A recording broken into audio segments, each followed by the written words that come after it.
Hi, and welcome to the webinar. This is the first part of a series on globalization leadership. Part 1 today will be on leadership in globalization, the good, the bad, and the ugly. My name is Priscilla Charles, and first I'd like to start with a little bit of housekeeping. The webinar will start in a few moments and will be hosted by Patrick Nunes, Director of Global Communications and Design at Rotary International, and María Jesús de Arriba Díaz, Strategic Accounts Director at Vistatec. We will be hosting a Q&A towards the end of the webinar. In order to ask questions to Patrick today, simply go to your GoToWebinar panel on screen, and halfway down, you'll see a questions box. Simply type your question here, and we'll do our best to answer them in our Q&A. If you're joining us today here live, thanks very much indeed for your time. And if you're listening to this recording, of course, thanks for listening too. So without further ado, I'm going to hand you over to Patrick Nunes.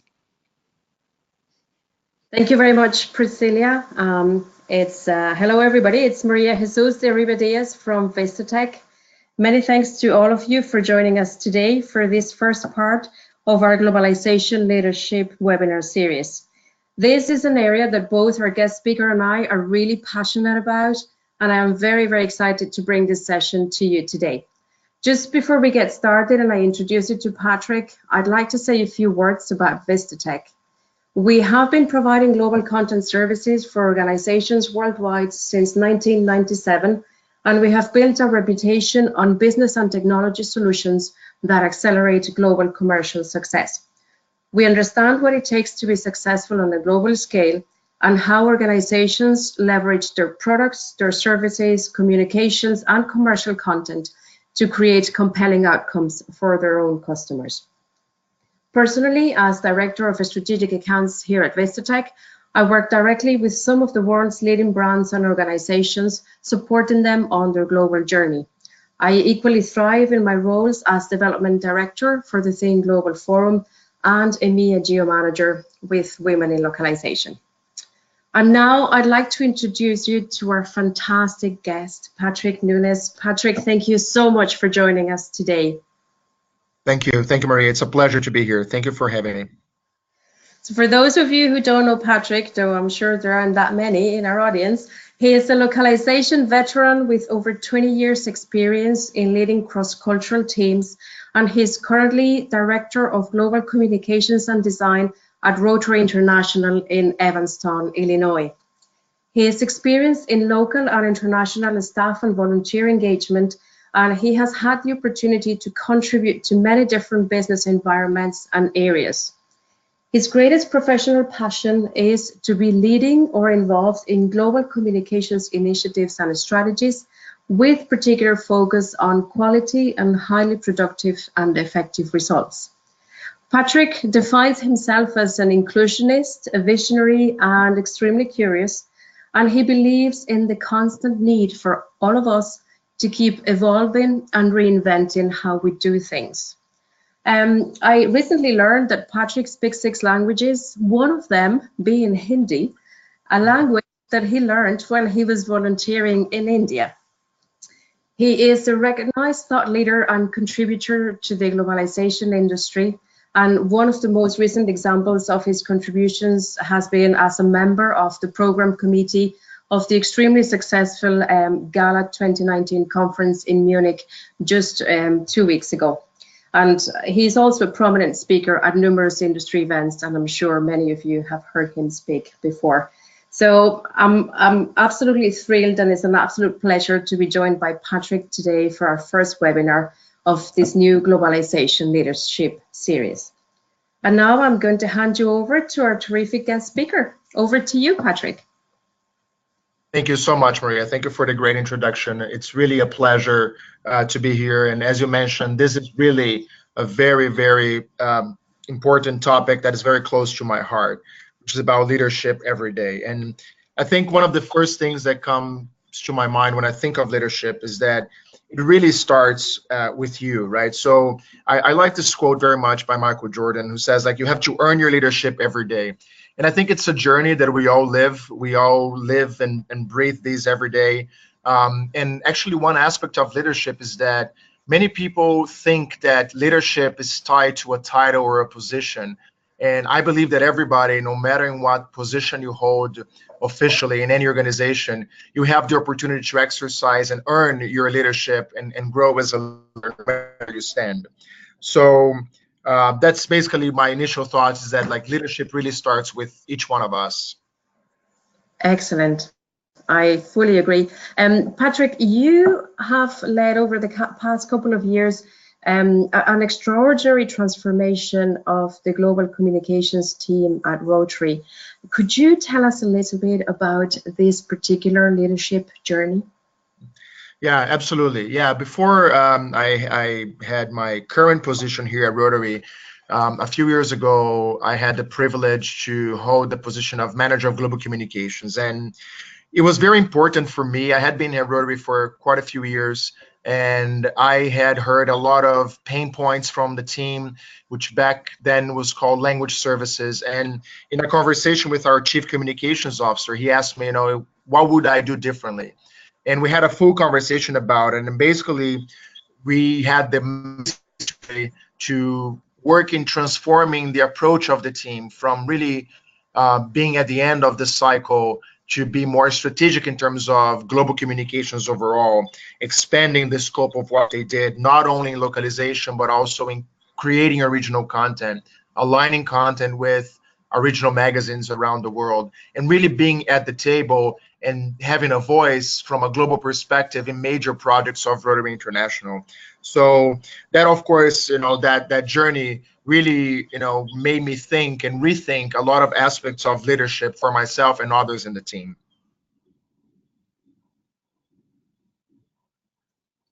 Excellent. Thank you, Patrick. Sorry. So throughout this journey and just in general, in kind of your daily leadership, what do you enjoy the most? What do you find the hardest? Kind of what gets you going and what is more challenging for you? Yeah, absolutely. Yeah, I often say, right, that it really starts with each and every one of us. So when people ask me that question, like, what gets you going? What do you really enjoy about leadership? And for me, it really is about the people. I do believe that, people can really achieve great things. It's one of the things that I always say, no matter where you stand, no matter where you sit at the table, if you really put your heart to it, you can accomplish a lot. So I'm very privileged to be leading a team of very talented people, both on the global comms side, the design, and others who work with us. And I do believe that the idea of mobilizing myself and mobilizing others really, really gets me going, and I think that the rewards of that are all around us. Many times we think of rewards just as the big things, the big achievements, the big projects, but I think there are a lot of rewards, in the small things. Um, and I think the flip side of that is, in leadership overall, for me, what really gets me going is the opportunity to work with people. And the most challenging aspect about leadership is actually people. It's very ironic, but it's the human nature, right? I think people come with different types of assumptions, fears, desires, aspirations, frustrations, ambitious thoughts, ideas. So as it is the most exciting part for me, it's also the most challenging, which to me gets me going, right? I like challenges overall. So again, the idea is that the rewards are also present in every situation, the good ones and the tough ones, because they always represent an opportunity to learn. And I'm constantly learning from people, especially during bad moments, especially when things don't go well. And I know we're going to talk a little bit about that. So yeah, for me, it all comes down to people, for the good, the bad, and the ugly, I guess. Excellent, excellent, very good. So I guess, I mean, in the context of, you as a global leader, kind of this global communications and global content ecosystem that we all kind of live in, and the world of today, what is it like to be a leader, a modern leader, a leader of today? Yeah, I think, and again, leadership it's not easy. And I think today we have many scenarios that we have to take into consideration besides the day-to-day, the people aspect of things. And I think one of them is, technology, right? Which is a great thing. Technology has evolved so much in the past 50 years, and they have come with the promise to make our lives better. And I believe in that. I think a lot does make our lives easier and better. Um, and one of the flip sides of that again is, even though we have been using technology for the good, it sometimes represents a challenge when you just shortcut things, right? How do you actually keep people engaged? Um, how does technology fit in the culture of your company, where you're coming from? What's expected of people in terms of technology? There's studies out there that say that we are living in a loneliness epidemic, which is very ironic. There are studies there that say that millennials are more lonely than senior citizens nowadays, which, okay, in the world of Facebook and Instagram, where we have been more connected than ever, there is this loneliness epidemic, because I think technology sometimes can become a barrier. So how do you use technology? For example, many of us in this field, in this discipline, have written, how do we actually leverage and know how to use technology in a way that it serves us and doesn't become an impediment? Because many times I think it does. And the other point, Absolutely. And go ahead. Sorry, go ahead. No, I was just going to say, like, the use of technology as well, like in the context of our daily interactions in a work kind of environment, and how can we avoid technology interfering with the human communication, right? yeah, right. And it starts with all of us, right? And starts from sometimes meetings, right? I think I experienced that here, and I've talked to people in other places that share the same thoughts, right? How do we avoid, or how do we make sure that technology doesn't get in the way, right? The idea of attention, when you're dedicating your attention to the meeting, when you're participating, if people are allowed or expected to use technology during the meeting or a conversation. Many times that they have to schedule follow-up meetings because the meeting was not as productive as they expected, and many times it is because of the culture or what's expected of people in their interaction with technology. All right. Well, I think I'm guilty of that. I got a reminder. I think we all are. Yeah. Outlook has this wonderful analytics thing, and it's like, you emailed during whatever, a very high percentage of your meeting time last week, and I was highly impressed. So brilliant, very good. And I guess with technology also comes the speed of now, right? It's everything happen right now. It's instantaneous. Yeah, absolutely. Yeah, we live in this insta world, right? We're trained now. Our brain is trained to have instant gratification, instant answers, right? You press a thumbs up and it means a like. And many times I think people expect instant solutions, right? So that can put the leader in tough spots sometimes. So I think it's very important for our leaders today to really sometimes really measure and look at the importance of assessing the situation, right? How do you balance that sense of urgency that we have? And again, how does that fit with the culture, right? And many times this insta gratification or insta impulse of answer is not even because you might be making the wrong decision, but sometimes I think it's because one of the responsibilities of the leader is to cultivate and multiply other leaders. And sometimes when we give instant answers, we might be sabotaging that person to come up with their own thoughts or ideas or answers. So, and that of course can have an impact in the future of leadership overall within your organization and outside of that. So I mentioned, for example, the concept of attention, right? I saw an article that a colleague sent to me the other day, which was very, very brilliant, which talks about the idea of, we spend a lot of time talking about how we should manage our time, but he said that the author of the article said that it's not about time management, it's really about attention management.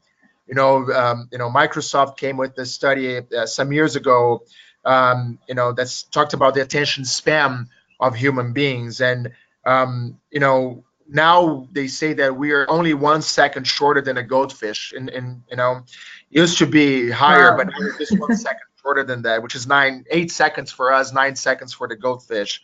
So, and many times I think this speed of now can create this illusion of being efficient. You know, that's very interesting to me. Absolutely. Okay, a second shorter than a goldfish. I need to reflect on that. And I think we've all caught ourselves in doing that, right? Sometimes when we're organizing our days, we're prioritizing things, we get easily distracted by other tasks, even. They don't have to be necessarily something that's completely not related to what you're doing. Sometimes I will catch myself starting a task, and then I think of something. I'm like, okay, I have to attend to this right now. And sometimes I don't take enough time, and I try to exercise it every day to prioritize, to think about time in a different manner, think of time in terms of priority, right? Now we hear many people say, oh, but I don't have the time for this. And some people say that if you're saying that you don't have the time, that means it's not important or you're not prioritizing well. So there's a lot to that. That's a loaded point as well. Totally, absolutely. And I think, I mean, diversity in the context of our multicultural teams is probably also a very important consideration for leaders. Yeah, absolutely. And I think diversity is a great thing. That's one of the things I really love about working here at Rotary. And it's not just the nature of Rotary for being an international days in the workplace. We have more and more of a diverse workforce, right? And for us, the first thing we might think about is the cultural diversity, right? People being from different countries, coming from different cultural backgrounds. But actually nowadays, I think we're more and more, because of the speed of evolution overall, I think we see more and more teams that have generation diversity, right? We have millennials working with baby boomers, working, with the Xennials, which I classify myself, Generation X and Z. We see more and more of that. Diversity also in terms of ideas and ideals, right? People come with different passion, different ideas. So as leaders, we have to find a way that we can be consistent in our truth in terms of leaders and be authentic and still find that balance of approach, in general individual differences. I think we must celebrate diversity. And we as leaders have an obligation, I think, to leverage them to achieve more. Absolutely. Actually, I love the word authentic. I was at a conference yesterday, and one of the keynote presenters was mentioning that authentic power, as in, leadership, comes from being true to yourself. And I think that is a very, very important point for leaders. And I think also being curious about the other person's way to see the world, as you said, kind of their values and not only their cultures but kind of their generation and everything else, and take the time to ask questions, right, to get Absolutely. to know one's teams and excellent. Absolutely. I think listening, right? Listening is such an important thing. Actively listening is very important. Very good, very good. I think obviously, I mean, it's the reality that we live in a world where there is possibly more information we can possibly. Yes, that's another reality, right, that we face, right? The amount of information that we have today, right? We're constantly bombarded with information, right? Everywhere. There's a little graph there that shows what happens in a minute on the internet, which I think is fascinating. That's really true to our reality every day, So as leaders, I think listening is an important part, and I think listening is part of communication. So it's good to assess, how do we communicate with those around us, right? How do we do it effectively?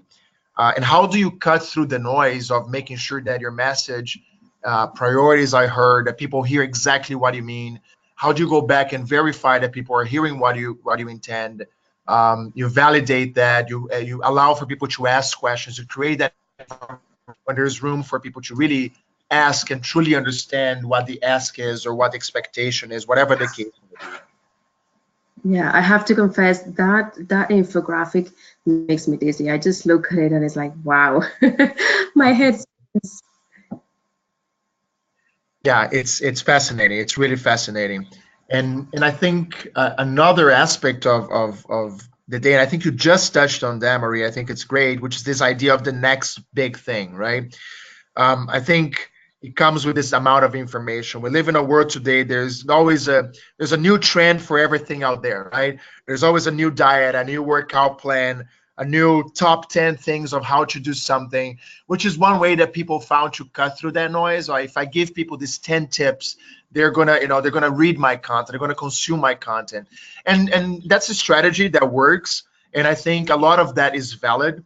But I think to your point of I think that's important, right? And even what I'm saying here, it might apply to me and my culture in our organization, our environment. But it is very important for people to be authentic in their own way of leadership, and really being able to shift, to sift through and actually, pick what are those aspects that really resonate with them, what applies to me, staying true to yourself. Because I think the risk of trying to be authentic for the sake of it, many times people try to be who they're not because it's trendy to be this way right now. And we've heard in many different scenarios that many organizations are actually rethinking the trends that are out there, right? People who talked about open office spaces, now there's studies in the US that say people don't want that, right? So many people jumped on that wagon in the spirit of being authentic without really analyzing the culture and listening to the people and really identify if that was good, the right fit for me, for my organization, and for my leadership style. I think that's also something to consider. Absolutely. And how do you cope with it all as a leader, Patrick? Yeah, I think that's an interesting question. One of the most important things, again, it goes back to people. And speaking of the world today, I think one of the things to remember is that the nature of what people want has changed, right? In the past, I think there was this huge ask for the paycheck, right? People would come for the paycheck. And today's the values have shifted, values have changed.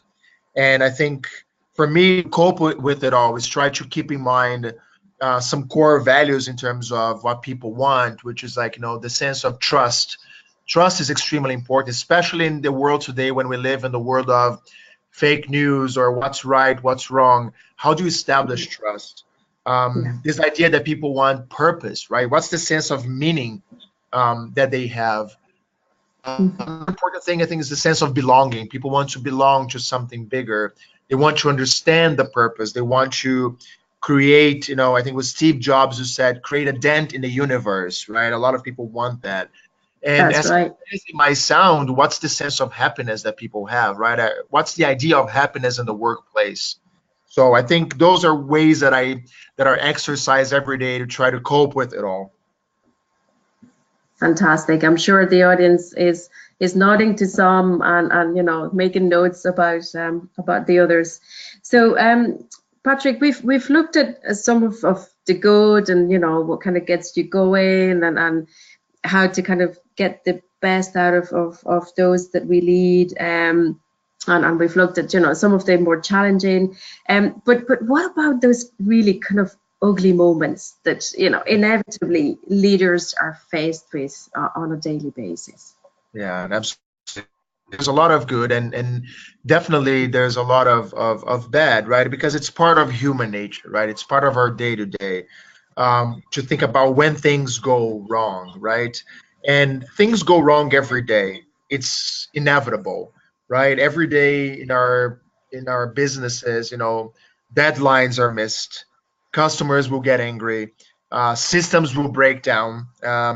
So as a leader, I think it's really important to think about and reflect how you react or how you respond to these matters. That's what really, really is important, I believe. And I'll give you an example of something that we went through here in our team. When I first took on this current position as Director of Global Comms and Design here at Rotary, we had our first team meeting, quarterly meeting with both teams, everybody in the same room. And I was planning an exercise to talk about collaboration in terms of images, how the teams could work better together. There was this publication that I was very proud that those two teams had worked on very well. And I went to look for examples to illustrate the exercise and the discussion I want them to have. And as I went through those, I realized that in some of these publications, there were images with our old logo in them. So Rotary went through a rebranding a few years ago, and I realized that those were published, and the effort was great, but at the end of the day, there were old logos in publications, and we have the obligation to safeguard the brand integrity of the organization. So I debated over that. I'm like, okay, I was so excited about this. So how can I put this before the team in a way that they understand, right? Because for us, it was an ugly moment. So how do I talk to them about it? Do I bring this up? Do I not? It's the first meeting that I had the director coming in. So I chose to do that. I chose to bring it up to them. And because a lot of people in that room had seen that or had touched those publications at one point or another, including myself. Maybe those have passed through my desk, and I didn't catch those things. So I believe in the idea, of when things go wrong, is to create an environment where you can encourage bad news, right? Sometimes, maybe somebody had seen that, but thought, okay, if I bring this up, I'm going to get in trouble because it's too late now. And the idea for me bringing that up was really to focus on finding solutions and how we can do it better, and not to find blame or faults. And it's a very delicate line, because many times, no matter how you put it, people can be defensive, people can take it the wrong way. But I think it's about creating that culture, creating that environment where bad news are encouraged. In a global scale, thinking that we deal with people from all over the world, I think as leaders, it's really important to think about how different cultures, how different people, even from the same culture, handle criticism. How do they handle feedback? In many times it's about informal conversations or meetings, but I think about it when we're doing performance reviews, right? When we're having those conversations. And I think one of the things that's also really interesting to me is that we always say that we learn from mistakes, and that's true. But most importantly, I think it's very crucial to think about how we learn from what goes right, right? How do we understand what makes things go well? As humans, we tend to be very negative. I always say that, 80% of things might go well, 20% of things might not go so well. We as humans tend to focus on the 20%. And that applies. Absolutely. It is important, right, to see how we do things well, why we do them well. Exactly. And again, in the idea of cultures, how do they see mistakes, right? We know that some cultures in Asia, they see that if they make a mistake, they're losing face, right? A concept of losing face. So how do you find that balance to provide feedback, to allow for people to make mistakes and grow from that as a team together, right? Because ultimately, if you don't know how to handle mistakes, or when bad news happen, that can impact one of the main values that we have, which is trust, right? Some people might think, oh, if I make a mistake, they're going to lose the trust in me. So how do you as a leader make sure that they understand the right direction in terms of what mistakes are acceptable, when, how do you deal with them, and how you move on? Yeah, absolutely.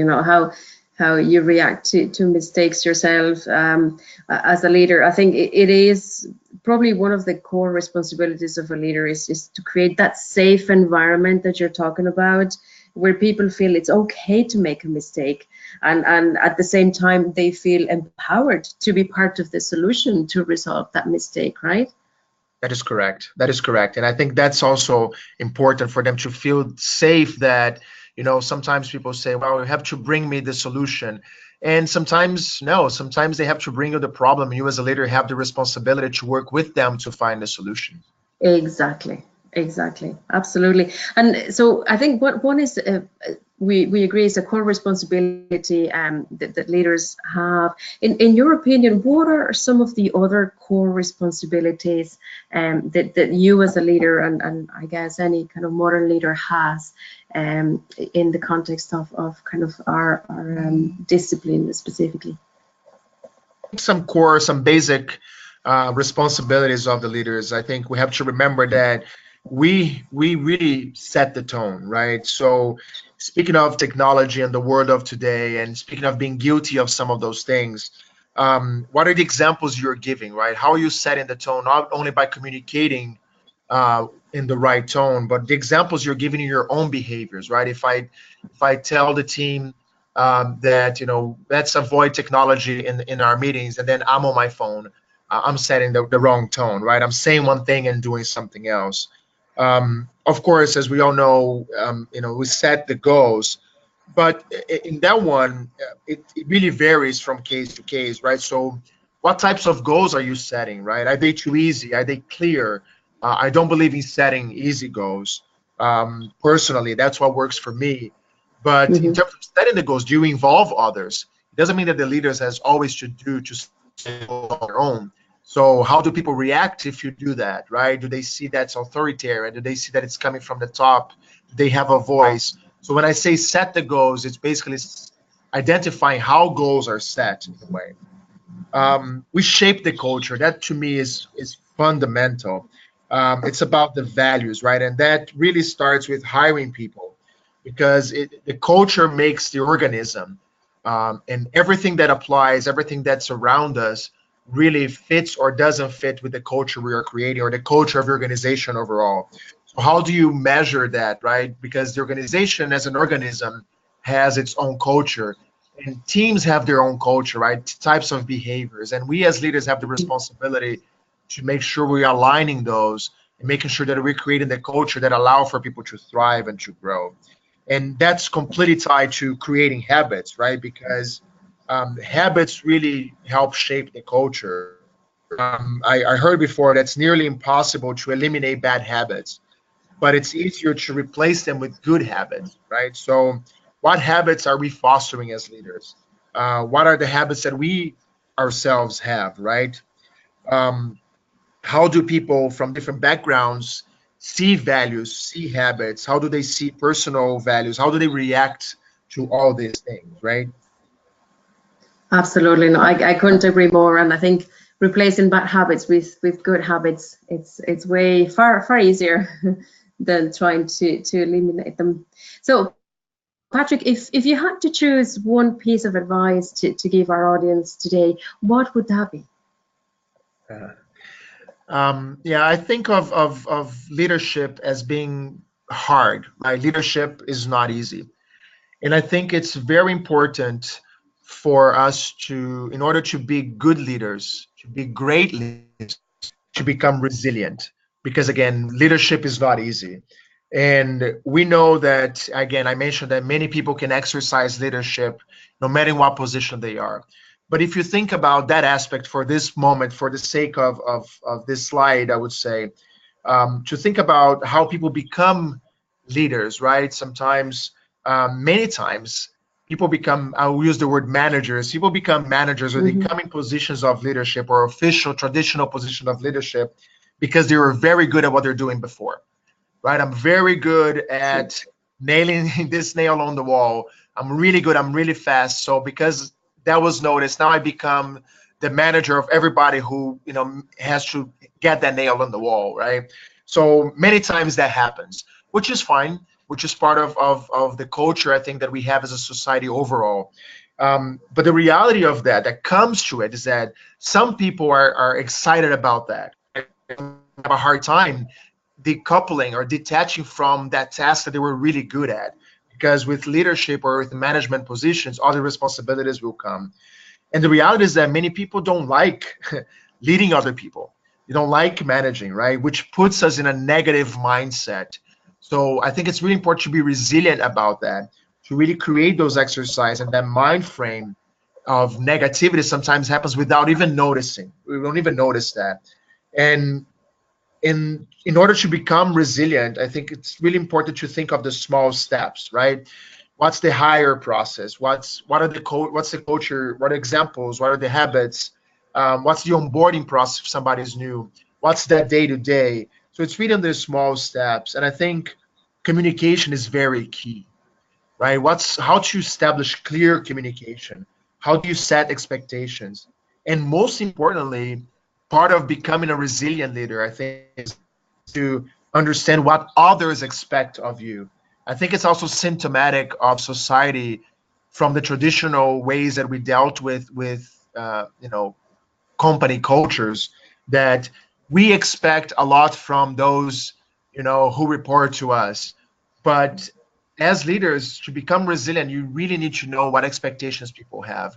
You really need to be open to what people think of you. And many times you're not going to like it, but it's okay, because they help you be resilient. They help you be smarter. Um, Especially when you're leading multicultural teams, resilience is so important, because I guarantee that not everything you're going to try is going to work across the board, or is going to work at all. So, the idea of how others view time, right? How others view the concept of authority or communications. There's so many factors that go into it that really help us become resilient in a day-to-day. Absolutely, and I think communication is key. Is key in terms of setting expectations, in terms of understanding, being curious, asking questions. So certainly I think communication is just across the board and throughout our lives. And I think we both agreed that it's not only part of the workplace, that what we're talking about really is across our whole lives, right? Yeah, that is true. Yeah, because it's automatic, right? We think of leadership in terms of the workplace, but it really goes beyond that. I think more and more this idea of work-life balance gets more and more blurred, right? Because of technology, because we are attached to our phones, and we might be with our work emails, and eventually when we talk about the strategies, I think we'll touch on some of those in another part of the series about how do we cope with that, right? In practical terms, if you think beyond the office space, or beyond that immediate network that you have, in terms of who reports to who, how you deal with your boss or your boss's boss, however the case might be. But it is true. I think leadership really goes beyond the workplace. It's about our relationships overall, right? With our clients, with our customers, with our vendors, with our families, with our friends.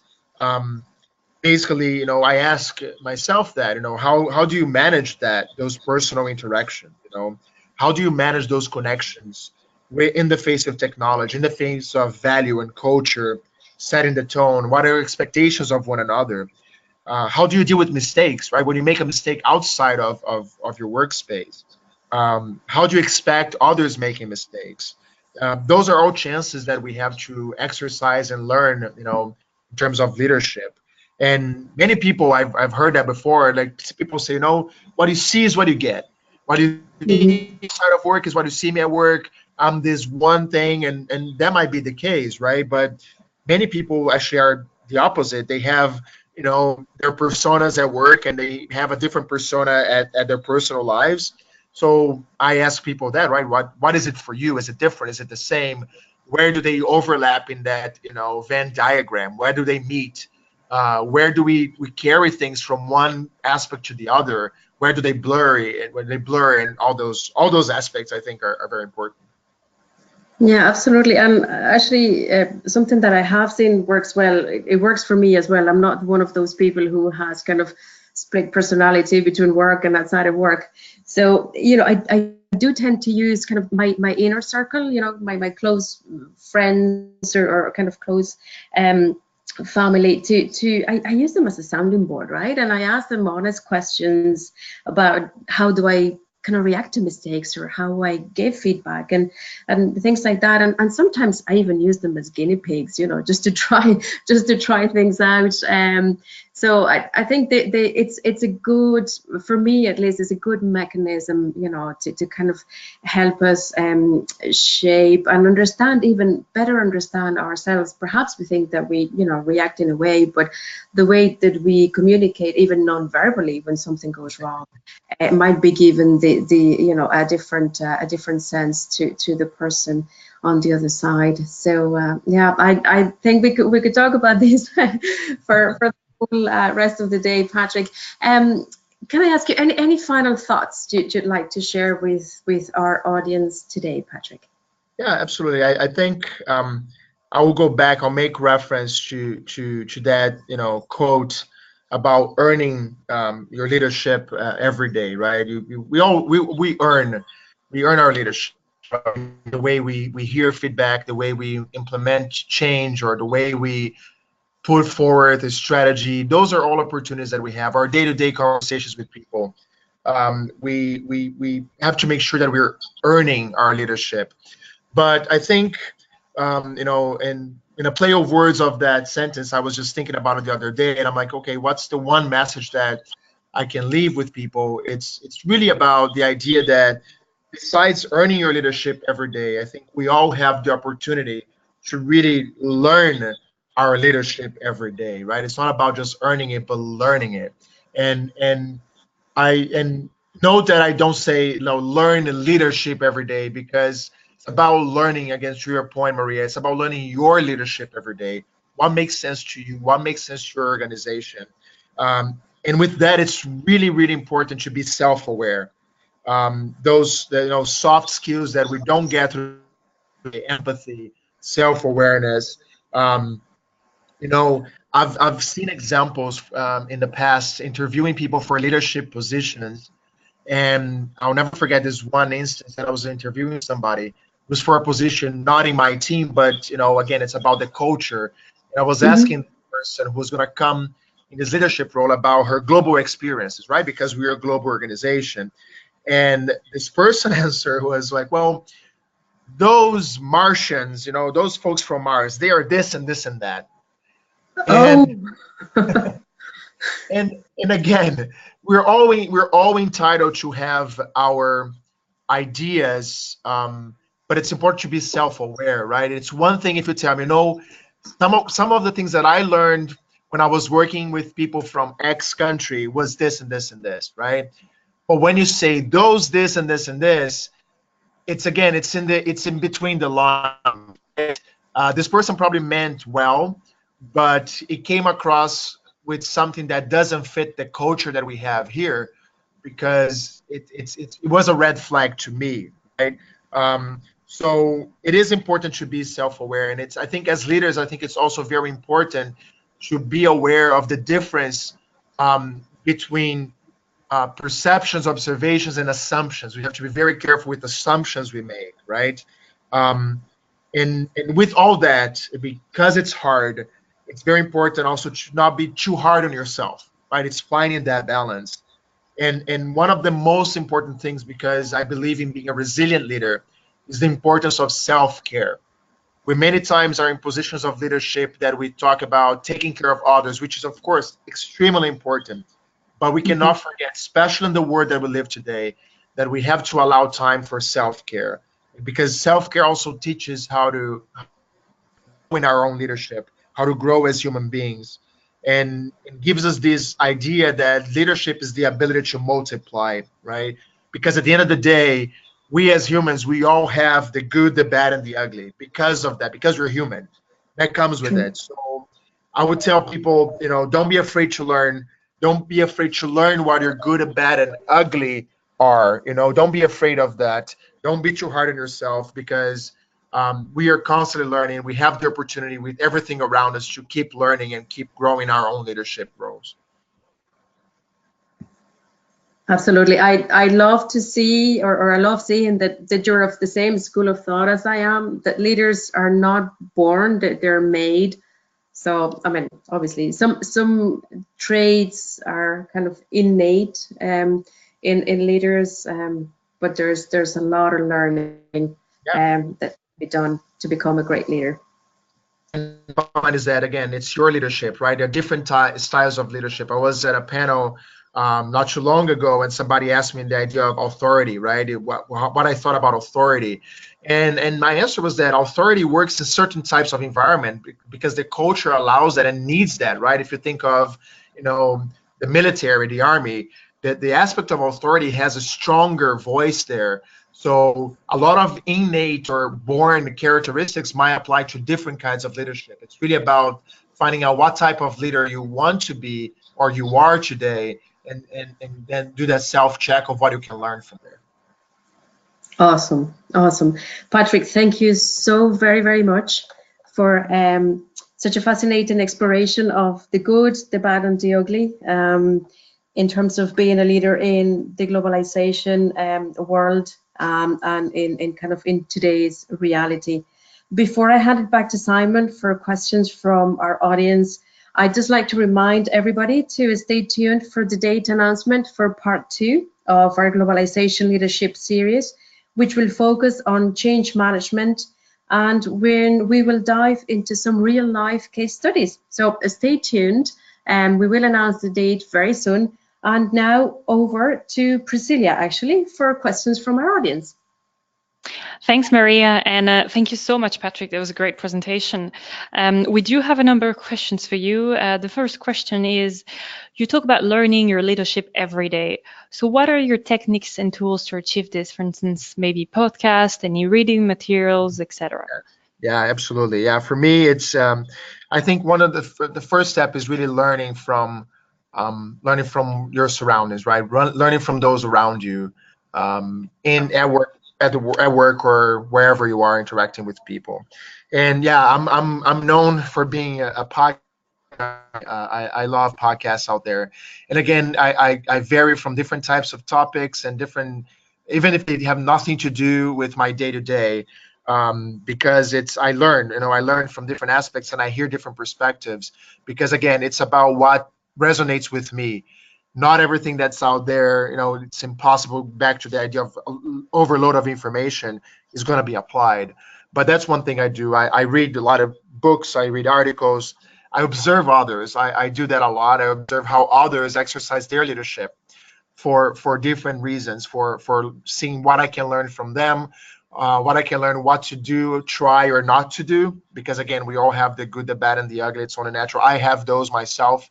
I'm sure there are characteristics of my leadership that might not work with other people, and that's okay, because we have to keep real and authentic in our own ways of doing things. So webinars like this, I do try to learn as much as allowing. Thanks so much, Patrick. Yes, absolutely. And you say that you love podcasts, so we should really get you to do an interview for our own podcast, Vistatalks. That'd be great. All right, that'd be great. It'll be a pleasure. Thanks. We have another question for you. Are there any instances where emphasizes, like, for instance, you got it wrong, and as a leader, you wish you would have done something differently? Yeah. I think that example I gave about the team, and when we're facing with the situation with our old logo, one thing I learned is that I should be probably more closely involved or more engaged. Probably I don't know, maybe I could have missed that as well. Maybe I did miss it, but for me it's a lesson learned that for certain types of projects or situations, I need to dedicate, because again, time gets on the way, right? Or overload get the way. But I do also believe in making the time and making the priority.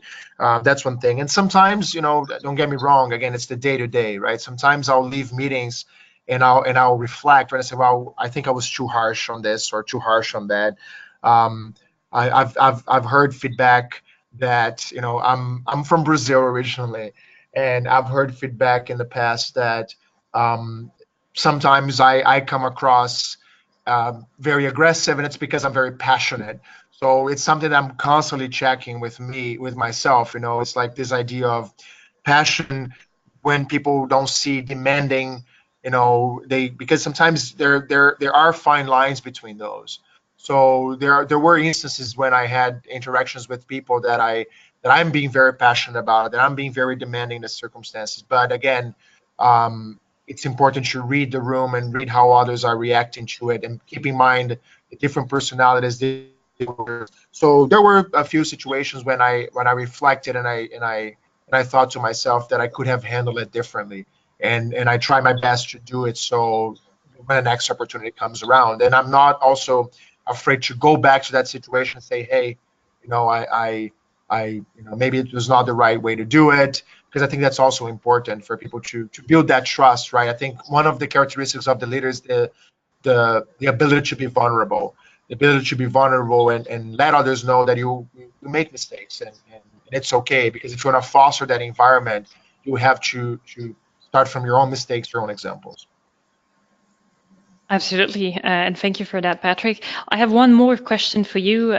You talked about shaping the culture, and culture is such an important topic for organizations today. So what would be your key tips to help drive or create the right culture?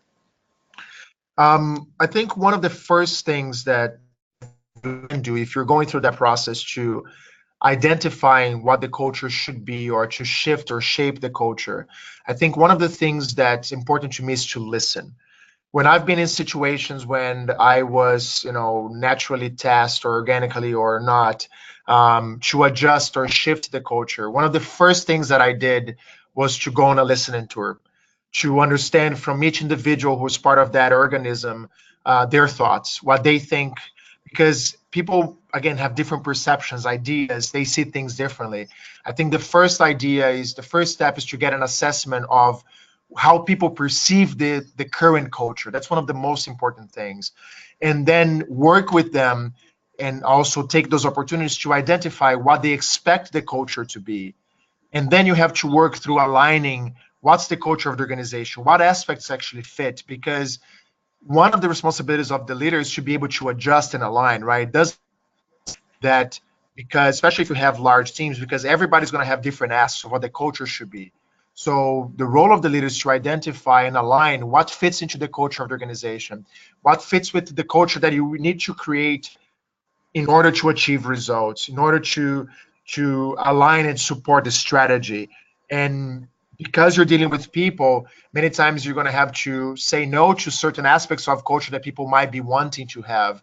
And as long as you're very transparent about why you're setting the culture this way, why you're setting the vision in this direction, that helps. But again, we can spend hours talking about that. But I would say the first thing to do is listen and having a good understanding of what the culture is and what other expects of the culture to be, so you can have that self-reflection of what direction you want to take the culture.